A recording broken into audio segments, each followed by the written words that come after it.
Next year, there are big decisions that we as a nation have to make. 26 दिसंबर को रूस में खड़े होकर भारत के विदेश मंत्री एस जयशंकर ने कहा था कि एक मजबूत देश के तौर पर भारत अगले साल कई बड़े फैसले लेगा। इस बयान ने कई देशों में बवाल खड़ा कर दिया, क्योंकि जिस अगले साल की बात जयशंकर कर रहे थे वो आ गया है।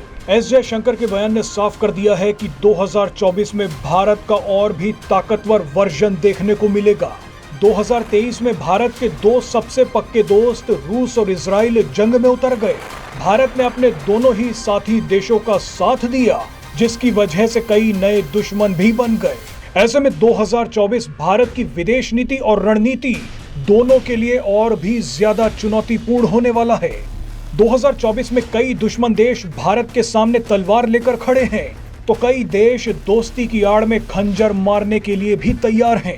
इसी कड़ी में विदेश मंत्री एस जयशंकर का बयान एक चेतावनी भी है और ऐलान भी।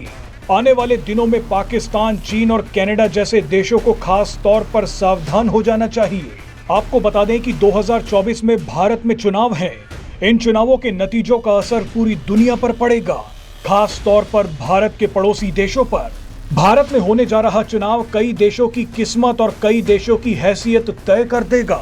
ऐसे में कई देश चाहते हैं कि पीएम मोदी तीसरी बार भारत के प्रधानमंत्री ना बन पाए, लेकिन ब्रिटेन के एक अखबार ने नया साल शुरू होने से कुछ घंटे पहले ही एक आर्टिकल छापते हुए लिख दिया कि भारत में आएंगे तो मोदी ही।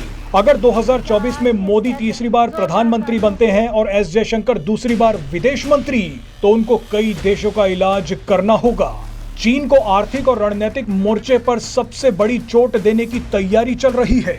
पाकिस्तान में नई सरकार बनने वाली है। पीओके हाफिज सईद और दाऊद इब्राहिम को लेकर क्या होने वाला है वो देखने लायक होगा। भारत में मोदी तीसरी बार मजबूती से आ गए तो कनाडा और अमेरिका को खालिस्तानियों से प्रेम करने की भारी कीमत चुकानी पड़ेगी। इसके अलावा भारत को मालदीव में चीन समर्थक सरकार से निपटना होगा। मित्र देश अर्मीनिया को अजरबैजान के हमलों से बचाना होगा। इजराइल का साथ देते हुए हूती और हमास जैसे कट्टर आतंकी संगठनों को बर्बाद करना होगा। इसके अलावा बांग्लादेश, श्रीलंका, नेपाल और अफगानिस्तान में भारत विरोधी गतिविधियों को रोकना भी होगा। 2024 में भारत के लिए चुनौतियां भी हैं और अपार संभावनाएं भी हैं। ऐसे में विदेश मंत्री एस जयशंकर के बयान ने बता दिया है कि भारत ना तो झुकेगा और ना ही छोड़ेगा।